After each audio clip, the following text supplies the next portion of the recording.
So that's fine.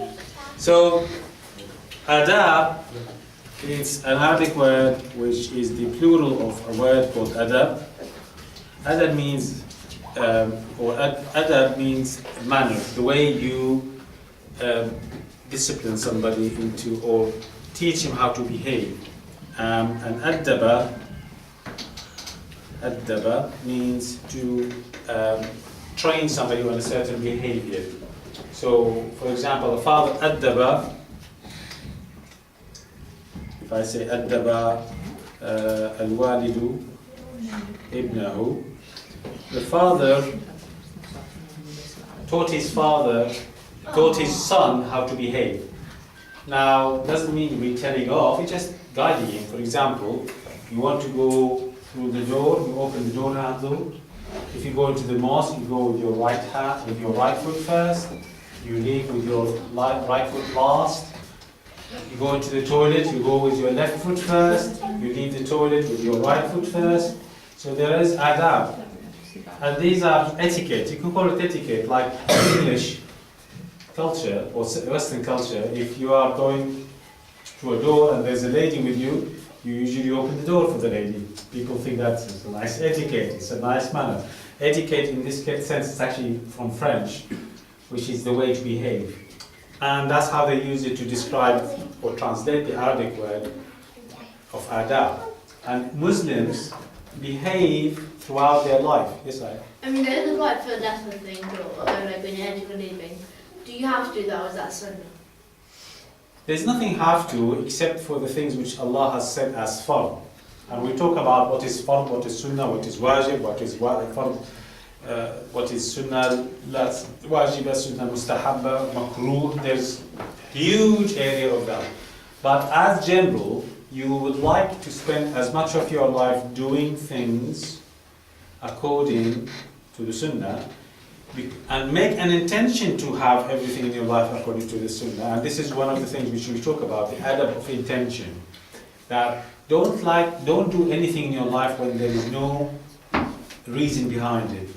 Don't try something, just do it just like that. Do it with an intention that I want to do it according to the Prophet. I want to do it according to the sunnah. I want to do it. Because even that intention is an adab, is a way, is an etiquette of doing it. Nobody is saying you have to, but if you want to, you'll get rewards for it. Yes, Harun? What if a lady was walking by and you were holding the door and someone pushed you and then that man was holding the door? Will that be, and they said stuff below, would that be a good manner or a bad manner? If somebody pushed you. Well, basically, he means, like, say you're holding a door for somebody, and he means, also, a man and lady came, and then the man pushed hovering out of the way, and stood there, and then... Yeah, it's bad manners. That's bad manners. And then if they said stuff below, will that be good again? They say sorry. Maybe yes, but obviously if it shouldn't be doing from the beginning, And what if someone went by, well, they just said, hey, I don't want to go there, and they just went by to the shops, and they were sad.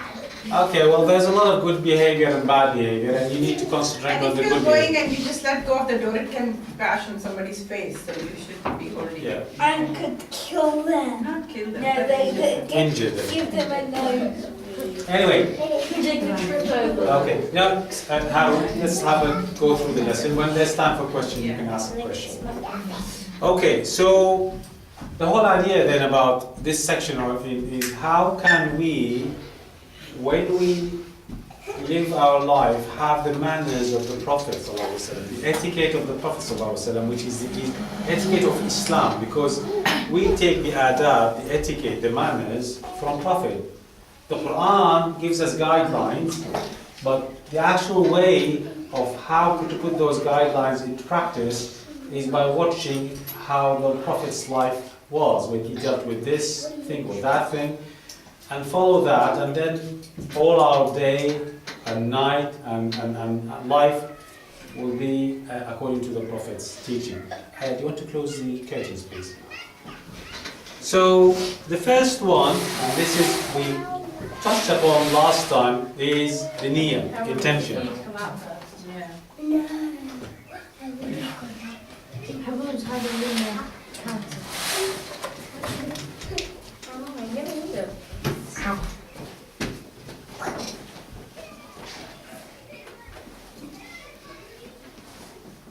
Okay, and this is something I've just started, we started talking about the last time, and I'll just mention it now, is when you, the niyyah is the intention.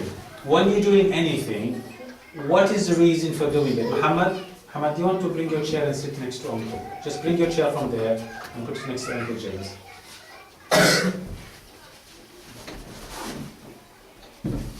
Okay, so when you're doing anything, you have to always think, do I have a reason for what I'm doing? And the reason for that is you start then thinking, is it bad? Well, simple thing, is it when you're doing anything, there could be one of three things. You can have a bad intention, a good intention, or no intention. Okay? Anything you want to do. Name anything you want to do in your life, and it can be, the reason behind doing them is one of these things.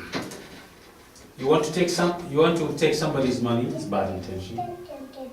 You want to work. For why do you want to work? To earn money. Why do you want to earn the money? Because I want to pay for my family's food and drink, whatever. Good intention. I want to earn money so I can spend it on drugs. Bad intention. But nobody, very rarely, oh, I don't want to do this. Okay. Usually, most of the things will have good or bad. Sometimes, I just want to sit in bed. Okay. And for what reason? Just for nothing. I just want to get out of bed. You may not have an intention, but the problem is that if you don't get out of bed, it means that there are things which needs to be done, like your homework, like helping out at home. So your intention by not getting out of the bed is making your life bad. Because in a way, you're missing out on things which you should be doing.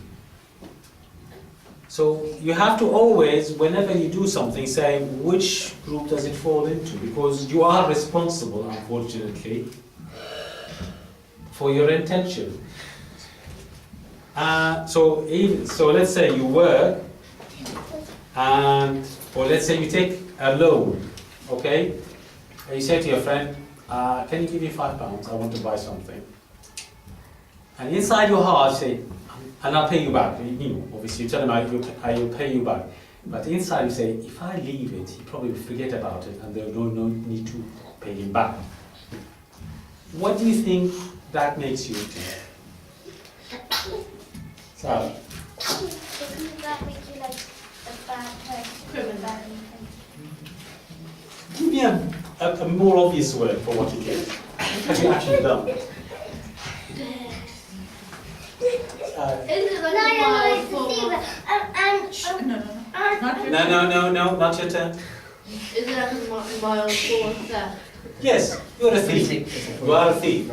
If you take somebody's money, borrow somebody's money, and you don't pay him, you are a thief. If that was your intention.